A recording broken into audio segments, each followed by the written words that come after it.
The first thing that we know of his life after his birth is the fact that his mother gave him to be raised in the desert. In fact, this was a custom of the elite of the Quraysh. Now you all know the story of Halima. We're just going to summarize it briefly.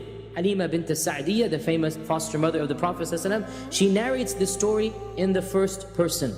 And it is recorded in a number of books of hadith and of seerah. And so inshallah it is an authentic hadith, no doubt about that, that she said that she and her husband were suffering greatly from poverty.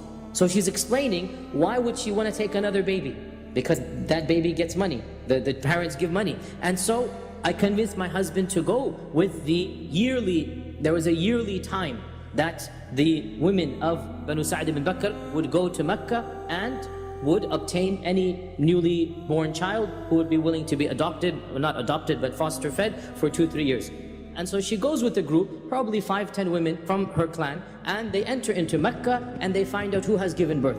And they hear of the newest batch that has come forth in the last 5 or 6 or 7 months. One of them, of course, is the child that was called the orphan child. They were told immediately, there's an orphan child. His father's already dead. Some of the women didn't even go visit the house of Amina because the only reason you'd adopt the child is because you want money. And when the child is an orphan, then it's known that you're not going to get that much money. After all, I mean, where is he going to get money from? So some women didn't even go to the house of Amina. Others went, and when they saw how poor and the poverty, they didn't like taking child who was an orphan. Halima as well visited, and she tried to move on to find another child because she wanted the money. When the week finished, every one of her friends had acquired one of these newborn children, except for Halima. And the only child remaining was the Prophet Muhammad sallallahu alaihi wasallam. So she told her husband that I feel embarrassed. It's like a bit shameful that all of my friends are going back now to the desert and they have a child and I don't have any. It seems like I'm lost. I mean, it's not fair, meaning I want to be like them. So her husband said, why don't you take the orphan child? Perhaps Allah will bless us through him. And so they agreed to take care of the Prophet Muhammad sallallahu alaihi wasallam. All the narrations say that as soon as they took the Prophet Muhammad sallallahu alaihi wasallam, the miracles began right then and there.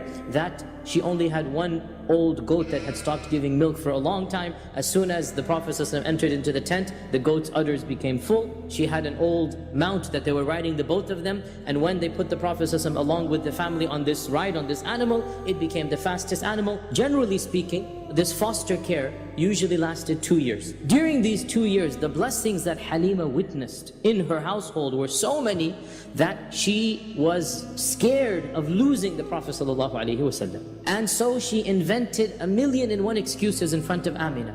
And she kept on persisting until Amina felt that there was so much care and love that the Prophet ﷺ is good hands, and so she agreed to extend this contract for a longer period. Of course, it was during the second phase of this foster care that the famous incident of shaqqus sadr, of opening up of the heart, occurred. When the Prophet ﷺ was 4 years old, Anas ibn Malik narrates, the hadith is in Sahih Muslim, so there's an authentic hadith, no question about it, that Jibreel came to the Prophet ﷺ when he was playing with the other children. When Jibreel came, the other children ran away, they're scared. The Prophet ﷺ stood his ground. As a 4-year-old kid, he's displaying bravery. He stood his ground. What do you want from me? And Jibreel came and overpowered him. Sara'ahu. This means that he was struggling. 4-year-old kid is fighting an angel, the strongest angel Allah has created, but he's not going to go without a fight. Again, this shows the determination of the Prophet Muhammad ﷺ. So Jibreel forced him on the ground. You can't fight Jibreel. He forced him on the ground and he opened up his chest. Shaqqa sadrahu. It's just 2 words. And he took his heart out. And he took out a black slither, a black portion from the heart. And he threw it away. And he said, هَذَا حَظُّ الشَّيْطَانِ مِنْكَ. This is shaitan's portion that he had in you. He took it out. And then he washed the heart in a golden cup of Zamzam. And then he put it back. So he washed the heart and he put it back and he sealed it up. So when the children, the foster brother and Shayma, who he was playing with, when the children ran away, they ran back and they said, and they're looking in the distance that there's a man throwing him on the floor, putting blood in and this and that. So they come screaming and running that our brother has died, our brother has been killed, a man has abducted him, a man has killed him. And of course Halima and others, they became so worried, they come running outside and they found the Prophet ﷺ sitting, his face is pale. SubhanAllah, not wailing, not screaming, not crying. He's the brave 4-year, he was the bravest 4-year-old the world has ever seen. And when they saw him, they saw those lines on his chest, and Anas ibn Malik says, I could see the traces of that line on his chest. Anas is narrating this hadith when the Prophet ﷺ is around 60 years old. This incident was what concerned Halima. And she decided, before anything else happens, let me quietly return the Prophet ﷺ to Amina. So shortly after the Prophet ﷺ was returned to Amina, we only have one incident that is recorded during this time. Amina decided to take her son to Yathrib. And she had with her the one servant that it is said that Abdul Muttalib gifted them when they got married, and this is Ayman. Abdul Muttalib gifted his son when they got married, Ayman.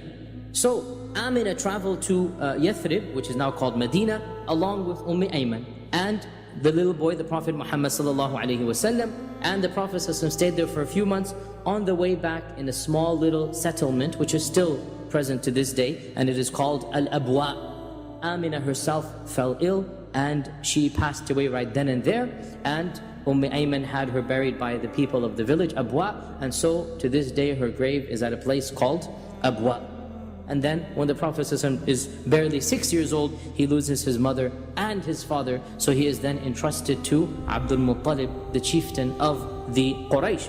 In one occasion, the uncles of the Prophet ﷺ sent the Prophet ﷺ to find some lost camels. Ibn Sa'd mentions the reason why his uncles chose a little kid, who was probably 7, 8 years old, to go find the camels was because, listen to this, he never did anything except that it was successful. So now the uncles are getting desperate. Camels are expensive creatures. The uncles are getting desperate and they can't find the camels. So they decide, well, this boy, whatever he does, it works. Let's go send him out alone in the desert to find the camels. And when they sent the Prophet ﷺ, he was delayed in coming back. And Abdul Muttalib, when he found out, he was furious at them.